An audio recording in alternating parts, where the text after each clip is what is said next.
We gotta have pronouns in the cockpit. We need more pronouns in the motherfucking cockpit. I'll say it. I'm sick and tired of it. Let's talk about DEI, diversity, equity, and inclusion. Once again, another plane has flipped, arriving at the Toronto airport. Many people will say it's actually icy conditions. I say it's DEI. Turns out it is DEI or die, okay? Not the other way around. Planes are flipping left and right. Planes are falling out of the sky, folks. And if you're wondering why that's happening, let me tell you, okay? Turns out it was not just a buzzword. Turns out it was holding everything together. It was holding what remains of our capitalist eroded institutions together, okay? It was the tape that held everything. Pete Buttigieg and the gay sex he was having was literally making sure that transportation maintained, like commerce could flow, okay? If Pete Buttigieg was a straight man, you guys thought Palestine, Ohio was bad, okay? He held it together. Do you understand? And we had no idea. I was so wrong, and I apologize. Pete Buttigieg, I apologize to you, sir. It turns out you were keeping it all together. We were wrong. Me, but with pilots when I get on a plane now. How you doing, my man? What can I get you? My man. Yeah, can I get a large caramel sassafras, please? My guy, that's one of my favorites. My guy. Hold on, man. Hold on. I'm not seeing no tote bag. Oh, I don't got one. I got a backpack. A backpack? Okay, it looks like you haven't dyed your hair in months. Are you stable? I've never dyed my hair. You've never dyed your hair?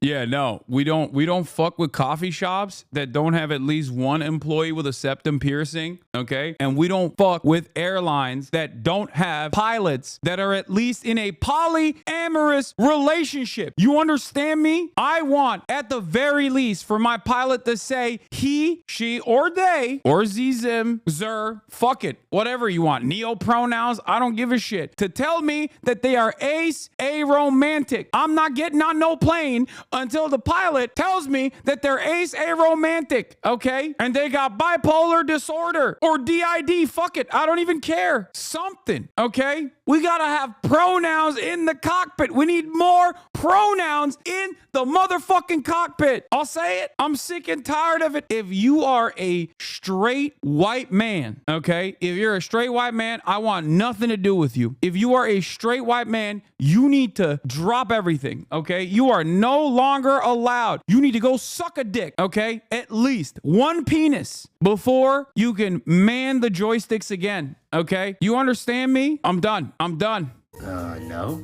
Wow. Hold on, brother. Are you straight? That's a weird question. Just answer the question, yes or no, are you straight? Yeah, I am. What? Go ahead and put that coffee down, man. Go ahead and shut this whole operation down, man. Why? My man, how am I gonna get a caramel sassafras, no sass, huh? Huh? Straight as a board? You gonna make me a cup of joe? Get the fuck up out of here. What the fuck are we talking about? No, man, I need you to pick me up, man. Cause they got straight baristas in the coffee shop, man. I don't even know what the fuck is going on anymore. I mean, you're going to work, you want a cup of gay coffee. We got straight McGee here, fucking just fucking the shit up, man. I agree. But instead of baristas, I'm talking pilots, okay? We're no longer maintaining this position just for baristas. We're talking air traffic control. We're talking pilot. We're talking people who work in travel safety of any sort, okay? We're done. We're done with this whole no DEI shit. We're done, okay? It's like, what, a month in with no DEI? Planes are falling out of the sky every goddamn day. We can't do this. We fucked up. Bring it back. Bring it back instantly. We're going to begin this morning, though, with the incredible stories of survival after the terrifying crash of a Delta flight. Guarantee you've never seen anything like this before. Take a look. The video shows the plane as it skids, catches fire, and then flips upside down.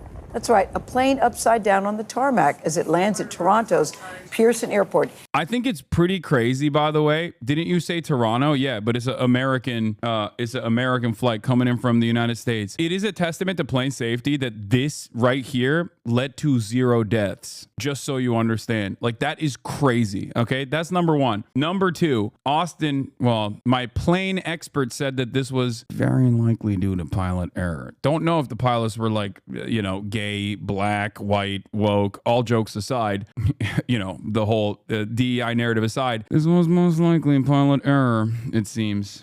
80 people on board when this happened on a flight. It started in Minneapolis. Many were injured, but the big news, the great news, the good news here is nobody died in this crash. Tom Hansen is at Toronto's Pearson Airport with more on this story. Tom, you've got 80 grateful people this morning.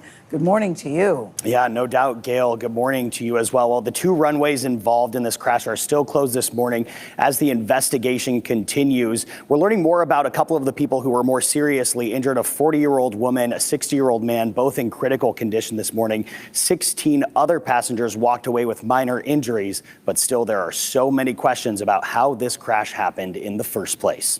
I mean, the video New itself. video shows the moment a Delta regional jet crash landed at the Toronto Pearson Airport Monday afternoon. You see it catch fire as it skids across the tarmac before rolling. Pilot error, but like pilot had crosswinds, wind shear, and other factors to consider. Yeah, I mean, he came in too hot. There's crosswinds, and then, over, surrounded by a plume of black smoke. TMZ obtained this angle of the crash landing. I'm done, dude. I'm done. I think this is, I'm done. Like, how is it TMZ that is like always doing just peak journalism? What the fuck is going on, man? The aircraft starts. Never seen these plane crashes in all 30 years of my living. Yeah, I mean, look. Do you want my honest assessment now that we're done making jokes about DEI and stuff? Everything in Western society, okay, virtually everything is getting marginally worse and worse due to the profit motive. This didn't magically happen overnight once Trump became president. That is precisely the reason why it's not gay or black people that are at fault for all of these plane crashes, just like it wasn't gay or black people at fault when Boeing planes were having their fucking doors explode mid-flight. And this is, by the way, yet another Boeing plane for the record. I mean, it could possibly be that there was some sort of error on the landing gear side too. But the reality of the matter is, it's just shitification. That's it. No, it's not. It's not a Boeing plane. Oh, it's a Bombardier. It's a Mitsubishi CRJ. Okay, regardless, every company that creates products that are supposed to have 700 different types of redundancies have been cutting corners nonstop. The other side of the story, the other side of the issue is also, ironically, labor related, because there are a million different hands that are supposed to touch everything that we take for granted that we assume is just safe to either consume or, services that we take advantage of. All the way from the luggage handlers to flight attendants to actual pilots to air traffic control. Every aspect of this is hit by constant efficiency seeking, profit seeking corporate overlords that basically cut the existing labor force to the best of their ability. And it's happening. It was happening under the Biden administration. It's happening under the Trump administration at an alarming rate as well. Okay. Are you afraid of flying? No, I'm still not afraid of flying. But the reality of the matter is, it's not just flight. It's not just air travel. Every aspect of America, every aspect of American society, every aspect of the Western world has these exact same issues. And slowly but surely, deregulation and mass layoffs at the behest of efficiency, making a smaller workforce do the job of a much larger workforce, like overworking reduced workforce over and over again, is inevitably going to lead to more issues like this. It's not just going to make air travel worse, it's going to make everything worse. And it already has made everything worse. Okay? That's it. How many weeks out do you think we are from Trump and Elon privatizing the interstate highway system? Yeah, I don't know. You were right. Something is fucked up this year, mid-February, and already several aviation incidents. I think there's another part of this that obviously creates like more panic because more people focus on otherwise like commonplace incidents as well. And then they package them with like significantly larger problems. Like, this story is a big deal. Luckily, there was no fatalities. And it's packaged alongside a much larger story with a mid-air collision. And it's packaged alongside like, the Japanese the pilots in Seattle, Tacoma experiencing like a minor bump after landing while when they're basically taxiing. That's not as significant. But in your mind, you just see like so many planes plane incidents over and over again, and you basically start assuming that it's just planes are falling out of the sky nonstop. Okay, this one would have always made the news. Yeah, no, absolutely. I'm just talking about like two planes colliding after, like briefly colliding during taxi is that's commonplace. It's not like that significant, but it becomes a significant story because there's a lot of aviation incidents that are in the news. I reported on this after the East Palestine, Ohio train derailment. People hyper-focused on train derailments, not realizing that there were more than 1,000 train derailments, both large and small, every single year. Are you saying incidents are not rising? No. That's not what I'm saying at all. There are definitely a lot of incidents that are high profile for good reason, but I think that still, if you're asking me like, is it truly terrifying? Is it truly like unsafe to travel? I don't think so. At least not yet. Like for me, what am I going to do? Not fly? Well, I have to. You know what I mean? Upside down and burning. Our plane crashed. Images of the aftermath show the plane upside down on the tarmac, its wings and tail ripped off, and its landing gear pointed towards the sky. Everything, drop it. Come on. Flight attendants and crew members rushed to help stunned passengers strapped upside down in their seatbelts escape the wreckage. It sounded, it was just cement and metal, Pete Carlson, who was traveling to a paramedics conference, was on the frightening flight. All of a sudden, everything just kind of went sideways. And then next thing I know is kind of a blink and I'm upside down, still strapped in. He says he knew he had to get off the plane quickly. Took my seatbelt off, which I had obviously left fastened for the landing. And as I took it off, crashed down onto the ceiling, which had become the floor. Passengers looked on in shock as emergency... Is this why you fly private? I mean, ironically enough, private aviation is significantly more dangerous than commercial air travel. I've heard a lot of people talking about how like, oh, Elon's going to gut like the FAA or take control over the FAA or air traffic control. And, even Alexandria Ocasio-Cortez was talking about like, well, we should force Elon to like travel commercial then. And it's funny to say that because it doesn't really change the dynamic at all. Private air travel also relies on like the National Weather Service, for example, or air traffic control, probably even more than even commercial air travel would have to rely on them. The idea that like you can avoid if you fly private, you can avoid like air incidents due to limited funding for air traffic control is false. Why are you so greedy if you're a socialist? I'm not. I love capitalism. Incidents aren't rising. Media is just hyper focusing. Richest socialist. Ironic. Yeah. Thank you for your brilliant statement. I love capitalism. Okay. Can we get back to, this kind of stuff happening now? Is that okay? Private is more dangerous than public. Yeah. Private air travel is definitely more dangerous. Responders immediately began spraying down the plane's charred fuselage. Despite the devastating damage, officials say all 80 people on board, including 76 passengers and 4 crew members, survived. It's really important that we do not speculate. What we can say is the runway was dry and there was no crosswind conditions. At the time of the incident, visibility was down to 6 miles, and there were wind gusts up to 37 miles per hour. Air traffic control was heard warning the pilots. Might get a slight bump in the glide path, there'll be an aircraft in front of it. Billy Nolan, former acting FAA administrator, calls it a remarkable escape. A bit miraculous to wind upside down, and yet we've got 80 folks who walk off this plane and with no fatality. So I'll mark that as a win for us. Yeah, it's true. And I want to read it's you a testament to the safety, if anything. Like, even in a situation like that, that's wild. It's wild that there was 0 fatalities in that. I'm sorry. That's just insane. to a statement from Delta Airlines that they That's not a win. That's a tie. No, that's a win for sure. That's absolutely a win. released. They say the hearts of the entire global Delta family are with those affected by today's incident. Tony, nothing short of a miracle. Yeah, it really is, Tom. Thank you very much. Let's talk more about it with Chris Van Cleve. He's going to talk about the investigation and how this all could have happened. Chris, good morning to you. Yeah, someone actually just pointed this out.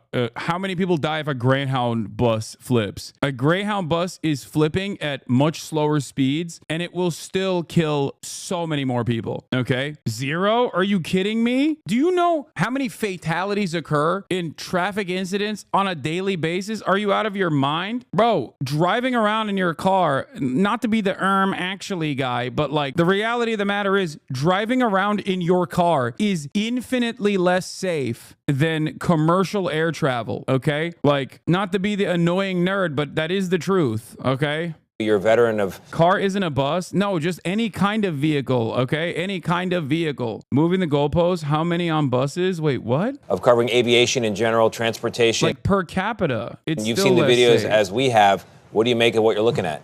Well, I think what you can see from the TMZ video looking behind as it's coming into land, this appears to be a very hard landing, followed by a collapse of one of the rear landing gear, perhaps, because you see the plane sort of shift down to the side right before that engine starts to flame. That'll be a good starting point for investigators. You know, did the impact, the hardness of that landing, result in the gear collapsing? Did the gear collapse because of other reasons? That's not going to be told by the video, but certainly these new images give us a sense of what appeared to be a very hard landing. You don't see the typical kind of flare up that you would see as a plane would come into land, where you bring the nose up just a little bit right at landing to sort of smooth it out. This one looks like they came in almost like a carrier landing, straight in.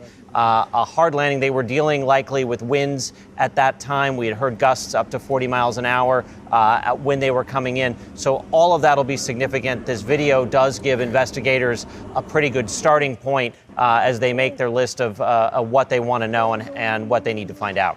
Tom Hansen described it as a miracle. I certainly believe in miracles. Yeah, well, when you look at this. I mean, this is also a good point. Ain't no miracle. Credit a top-notch union cabin crew from AFA-CWA and layers of science-backed FAA safety guidelines about everything from airframe design to seatbelt strength to evacuation speed. No passengers died in part because the government workers did their job. Yeah. And the more you undermine each aspect of this, as our private corporations desperately try to do on a daily basis, the more you make sure that these quote-unquote miracles don't happen. It is no more a miracle than the concept of flight to begin with. Understandably, air travel has to be unimaginably safe. Understandably, it is an affront to God that you're up in the fucking sky flying around, okay? It is ridiculous. So obviously, it has to be incredibly safe. There is a tremendous amount of redundancies built into commercial air travel in general. There are also an insane amount of safety and regulation that comes in that is supposed to be working in real time, not just in the building of the equipment, but also in terms of like regulating air travel in general. In context for us, if you could, Chris, one of the passengers said that they were upside down like bats in a cave, just hanging there with their seatbelts on. How unusual is it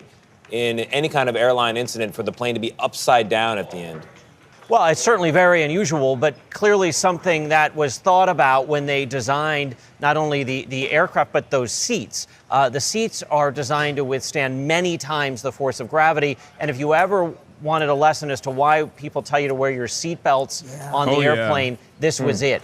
Bro, I'm keeping it $150. I'm never taking those off, dude. I was Mr. Oh, I'm taking the seatbelt off instantly as soon as the rubber hits the road. Okay, I'm Mr. Efficiency. I'm Mr. Min-maxing. I always take the seatbelt off immediately. Okay, as soon as the light turns off, as soon as the seatbelt light turns off, I'm like, pfft, okay? Or as soon as the plane lands, the moment that the plane lands, phone's on, off of airplane mode, seatbelts off. Never again, okay? Never again. In those seats saved lives. The flight attendants, you hear when you're coming into land that they need to prepare the cabin for landing, and they go through and they collect glasses and everything else, things that could become projectiles. They tell you to put your bags away and your laptops away.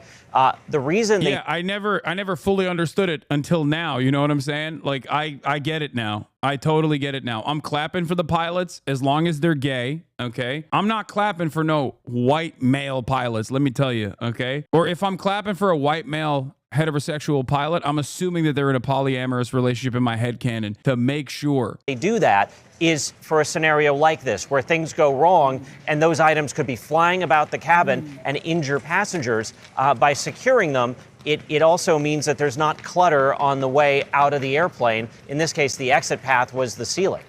Yeah. That is such a good reminder, Chris. It really is. Oh, man. Great I hadn't thought of it that way, even though we hear it time and time again. Yeah. Great Really reminder. good, yes. Yeah. Thank you, Chris. Appreciate it. How did it happen? Investigators are still trying to figure out why a Delta Airlines flight crashed, flipped upside down, and caught fire after landing Monday at Toronto's The white male pilots are all cheating on their spouses anyway? Yeah, with me. We're gay now, okay? No more heterosexual pilots. No more heterosexuality. It's over, okay? It's done. Pearson International Airport. Someone has to suck these dicks around these parts. You understand me? Someone has to be engaging in the act of butt sex, okay? For the safety of others. Do you understand? No more straights. Come on. It's done. It's over. We're done. Remarkably, all 80 people on board made it out alive. There were at least 18 people injured. Listen to this exchange between air traffic control and a medevac pilot just moments after impact. Where's the crash? It's on runway 23, right at the threshold, right at this intersection there, 23 and 15 left. On Life Flight 1 medevac, just so you are, there's people outside walking around the aircraft there. Yeah, we've got it. The aircraft there's upside down and burning. When the plane came to rest, buckled passengers found themselves hanging upside down. At least one wing of the aircraft torn off, the plane on fire. It was mass chaos. I was upside down. The lady next to me was upside down. We kind of let ourselves go and fell to hit the ceiling, which is surreal feeling. And then everybody was just like, get out, get out, get out. We didn't really know anything was the matter, or at least I didn't, until like the second we hit the ground. There was no like real indication of anything. And then, yeah, we hit the ground and we were sideways, and then we were upside down, hanging like bats. Absolutely incredible. Let's bring in CNN transportation analyst Mary Schiava. Mary, based on the footage and what we know so far, have you been able to draw any initial conclusions about what could have happened here? Well, yes, the footage and then also the air traffic control communications and the weather alerts, METARs, meteorological warnings that are specific to the airport. And so the plane was coming in. They did have warnings that the winds were 23 to 37 knots, which is pretty tough on a Canadair regional jet 900. Then they had crosswind warnings of maybe 30 to 40 knots, which, depending upon the conditions at the airport, can exceed actually the recommended performance for the Canadair regional jet. They were coming down. There was some variation according to publicly available radar and the ground speed and the sink rate. So that means they were getting gusts of wind as they were coming down, and they smacked down pretty hard according to the eyewitness or the ear witness reports and those people on the plane right at the end of the threshold of the runway. And at that point, what looks like might have happened from very grainy videotape from other cameras is the landing gear, the rear gear, might have snapped off at that point, along with the right wing, which with the left wing still on the plane, lifts the plane, causing a plane to roll and cartwheel. That's my best guess. It's only a guess at this point, and the investigators will have it real soon because they have the pilots to talk to, and of course the flight data recorders. Yeah, a true miracle. See the left wing once again working. The right wing destroyed. What does this tell you? What does this tell you? Are you grabbing your Steam Deck in this situation or not? No, I'm not grabbing the Steam Deck, but I am definitely grabbing my remote desktop setup and my IRL backpack. There ain't no way, especially the IRL backpack. I am not leaving that behind, okay? That is not happening. You down for some Jube King? No.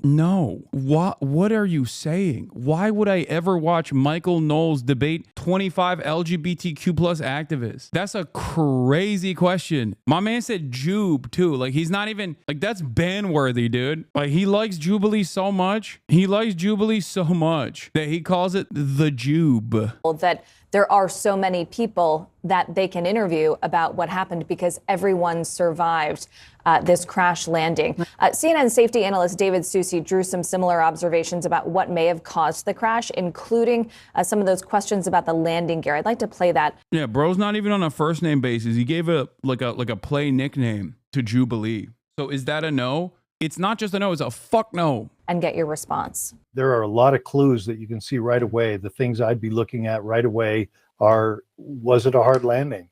We look at the fact that the landing gear aren't on the aircraft. So are they there, or did they get torn off in the accident? Or perhaps they weren't even down at the time. So there's a lot of questions, but I think a quick visual of the aircraft on site would give them a lot of clues as to where this goes. Mary, you mentioned the fact that you believe that the landing gear snapped off upon impact, but how could investigators prevent something like this from happening in the future? Is it a matter of de-icing the plane, clearing the runway, or simply not flying or landing in conditions as dangerous as the ones you were describing? Well, you know, every plane has its own limits, and this one has more crosswind limits than, for example, a larger plane. But you know, Toronto Pearson, that's a great airport, operates around the year, around the clock, and they do have all the services to clear the runway. But you can see even in the videotape there was tremendous blowing winds, blowing snow, etc. And that reduces the crosswind limits of the Canadair regional jet and all jets tremendously. So, for example, you might have a 37 crosswind allowance for that aircraft, but if the runway is not clear, if it's icy, if there's reduced braking, et cetera, that could fall to as low as a 15-knot crosswind. So what you have to do is every pilot and every airline has to make their decisions based on the operational limits of that aircraft. Mary, there are going to be questions, perhaps reasonably, about just the frequency of some of these crashes that we've seen, with obviously different outcomes. But in just the last 30 days, you had the midair collision above the Potomac River in Washington, D.C. with 67 victims. You had the medevac flight that crashed outside Philadelphia with 7 victims. A Bering Air. Jesus Christ. I mean, when you put it like that, it doesn't feel too good. You know what I'm saying? Flight in Alaska that had 10 victims, and of course, miraculously, just 18 injured in that crash landing in Toronto that we were just discussing. Do you see this as a coincidence? Do you see this in perhaps a lapse in safety, in personnel? Are there any dots that we can connect here? Well, with the last two, weather certainly played an important role, both in Alaska and in this crash. And it's, the tough winter conditions, accidents. What is this? I don't know who this person is. The Boeing 737 MAX. Turns out FAA are ignoring the fatal design flaw. Do not panic. News. Boeing is covering up another. Who is this guy? Nate Bear's reputable. I don't know who this person is. It's just a Substack. The litigation against the airlines in these multiple crashes is going to effectively kill the airlines. Do you think there's going to be another government bailout of the airlines? First of all, the answer is always yes. If you're asking me, is there going to be another government bailout? The answer is yes. Secondly, I'm not so certain these airlines are going to be buried under mass amounts of litigation. Part of the reason why I'm not so certain is because things are getting worse and worse at an alarming rate in a way that favors corporations regardless. They bake this legal framework or this kind of like litigation into their profit margins. It's not completely correct, obviously, when they do end up causing a bunch of serious incidents like this in a row. There will be more litigation than before, more so than what they've actually baked into their profit margins. But I do think that they have very powerful lawyers. No, I haven't seen Stephen A. Smith on Last Pod on the Left, Coffee Pillar. I'm not going to watch that, most likely, okay? Is it about the oil intake during a bird strike event causing toxic fumes inside the plane through the AC system? All right, anyway, this seems too complicated for me. The fatal flaw in the Boeing 737 MAXs. And it depends on the operational limits of your aircraft and sometimes just freak winds and other issues. But for the other two, there's no commonality. And what we always looked for, when I was with the Department of Transportation, you look for patterns, you look for trends, you look for data that you can connect. Now, of course, in the Washington, D.C. flight, they had... Anyway, listen. as I've said, if we're going to be super serious about this is an obvious byproduct of reducing the workforce. Okay, first and foremost, on every side, on the production side, when you're making these planes, constant profit seeking that causes companies or makes companies look for outsourced manufacturing on different parts of the plane that don't have the same standard and safety measures in other countries deliberately, so it's cheaper. And in terms of like safety checks and inspections, you got less people doing safety checks, you got less people doing inspections, they're more overworked, they have a tendency to overlook, they're human beings after all. The only way to eliminate those problems is by making sure that you have redundancies. A lot of people are so primed towards constant min-maxing and constant efficiency that they forget that there is one area where you cannot do efficiency, and that is safety, okay? You just can't do that. If you're maxing out profits, then you are going to hurt safety measures. The process of manufacturing airplanes in general is something that I'm obviously very familiar with due to my familial relations with someone who has built airplanes in the past and now builds spaceships, as a matter of fact. From my understanding, these things are built in a way where there is a million different redundancies built into it. All of those redundancies are points that are unprofitable. But the reason why there are redundancies built into it is because it has to be endlessly safe. Oh my God, this person is still fucking talking about... Okay, take a day off with the CPR class, please. You're being annoying. I'm giving you a day off timeout because you're being annoying. Like, you can have a correct point about everybody learning CPR safety and still be annoying and derail the conversation, which is what this person is doing, which is why I'm giving you a day off. Please.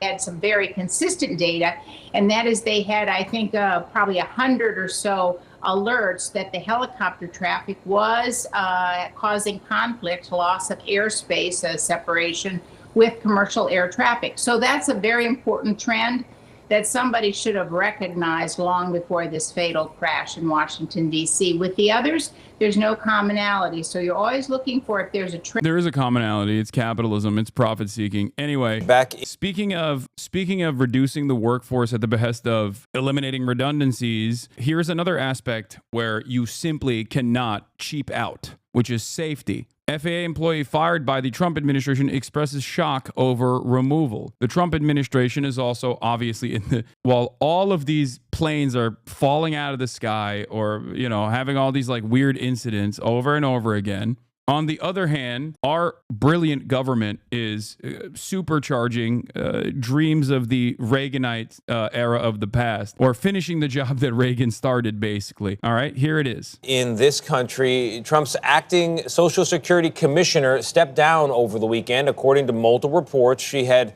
resisted letting Elon Musk's Department of Government Efficiency look inside the agency's most sensitive records.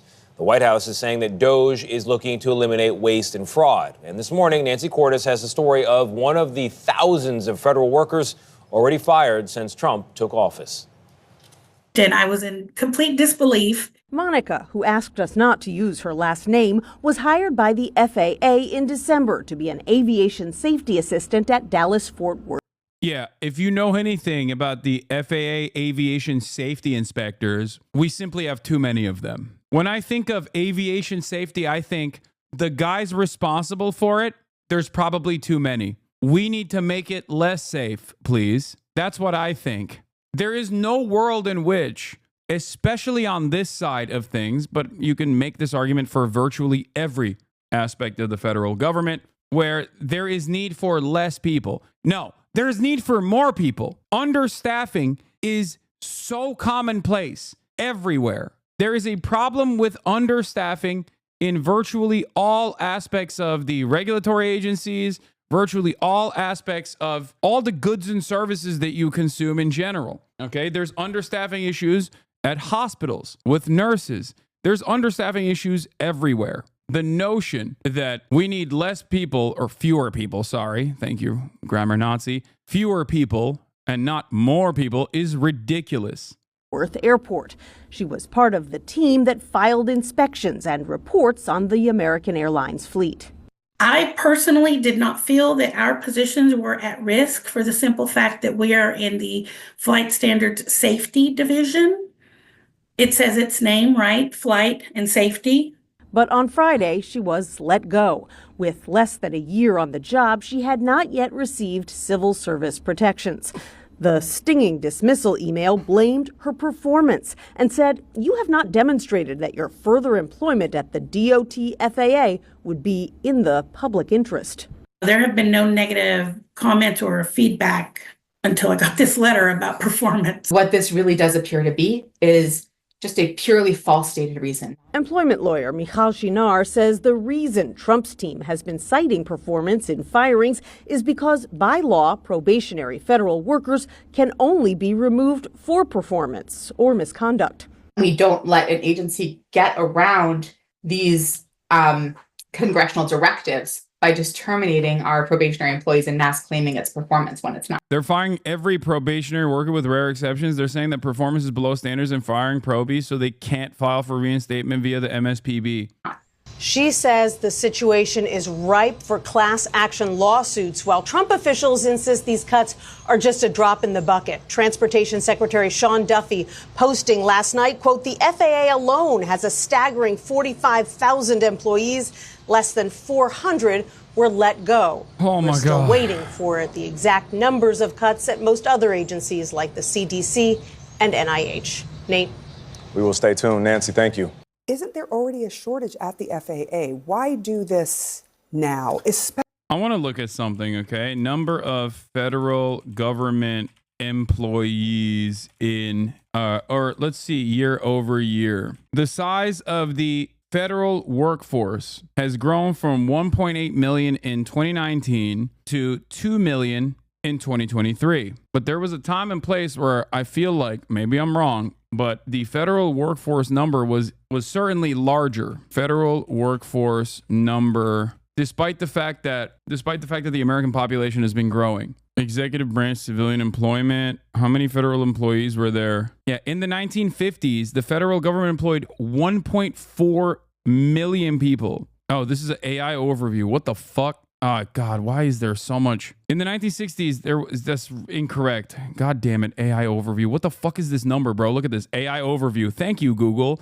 In the 1950s, the federal government employed 1.4. Like, what is this number, dude? It's not even 1.4 million. It's 1,433,753,686.485 people. I fucking hate AI so much. Okay, yes, thank you. The number of federal employees peaked in the 1990s at 3.4 million. Okay, God damn it, AI is so stupid. You did say lying is OP, so Google is just on top of the meta. Like, what use does this have? How could this be useful for anyone? You have to be truly a fucking dumbass, dude. Like, what would it, how, oh God, it's so stupid. It's so unimaginably stupid.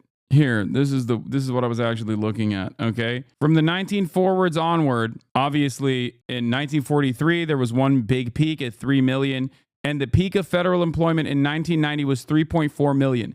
And since the 90s onward, we have slashed the federal workforce in spite of the fact that the number of our civilian population has grown, okay? Our population has grown dramatically overall. So the federal civilian employee per population, per capita, has gone down. So we have more people and less federal employees in that process. The little spikes are temporary census workers. Yeah. But overall, it grew and grew and grew. You know, it was around 3 million, I guess. And then since then, it has just gone down. Bill Clinton had a drawdown on federal staffing due to the Cold War. Reagan also had fired people, Patco workers, etc. 300 to 400,000 people were fired under Clinton. But the news is saying what Trump is doing is the same as Clinton. It patently isn't. Yeah, I mean, what Clinton did wasn't also great either, for the record. I hope you understand. So the government is more efficient now. I mean, it's more efficient in terms of, like, obviously readily available technology. Readily available technology makes every workforce more efficient. Like, what else has happened since the 90s? We have mass usage of the internet. We have smartphones. Obviously, it's more efficient, as in one person can do the job of many in significantly less time. That's efficiency. We have computers. Technological advancements unironically make things more efficient. But in that process, you're not supposed to fire the existing workforce. You're supposed to reduce their burden. You're supposed to reduce their workload. But of course, we don't operate like that because we're constantly fucking min-maxing.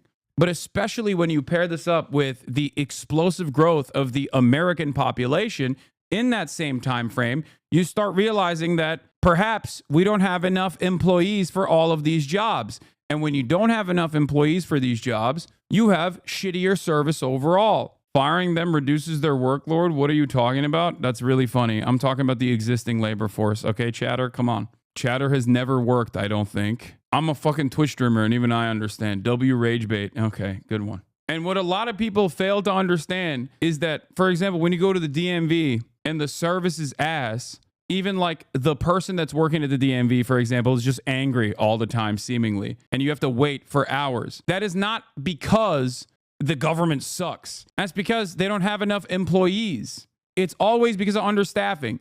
I'll give you one example. Luggage handlers is a great example.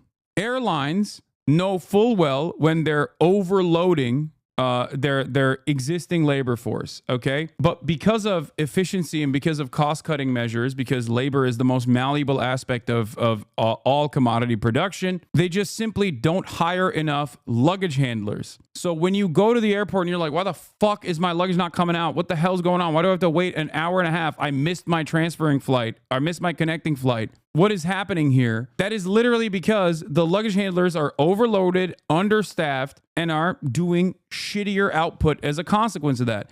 You just see the shitty service there and you think, oh, these lazy pieces of shit. These lazy luggage handlers, man, they suck. But the reality of the matter is the reason why you're experiencing this awful service is directly due to the company making these decisions at the behest of profit, especially because most airlines, like in domestic air travel in the United States of America, it's basically an oligopoly. And in some markets, it's basically a monopoly. So what are you going to do? Not fly to your destination when it's the only method of travel? What are you going to do? No, you have to sit there frustrated and wait. That's how it works. Because we are so primed into thinking that it's actually our fellow workers that are responsible for these issues individually because of their ineptitude, incompetence, lack of care, lack of interest, laziness, or whatever. We never never truly understand who is at fault. And it's a very frustrating process.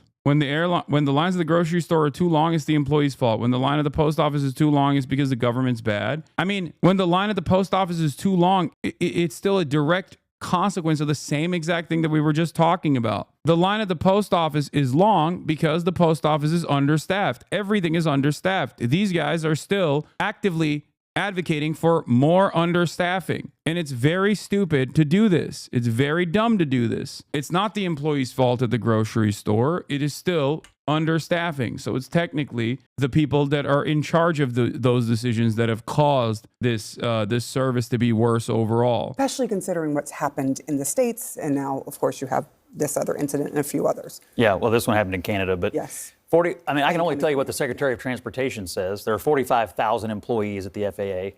We're talking about fewer than 400 people, and he says 0 air traffic controllers and critical safety personnel were let go. So if that's true, I don't really have a problem with it, to be honest with you. Yeah, I love this fucking dipshit, okay? I remember reading somewhere, I think it was like, it might have been like Felix or maybe Edinger Mentum, it was like, Scott Jennings is the perfect person for this administration because he's such a shameless, slimy asshole who will just sit there and be like, well, the marginal victory that the Trump administration had at a time of like historic inflation against a historically unpopular cadaver seemingly gives Donald Trump the heavens mandate, the popular mandate to do all of these like staff cuts. It's so annoying. Like, no, you do not have momentum. You do not have motion.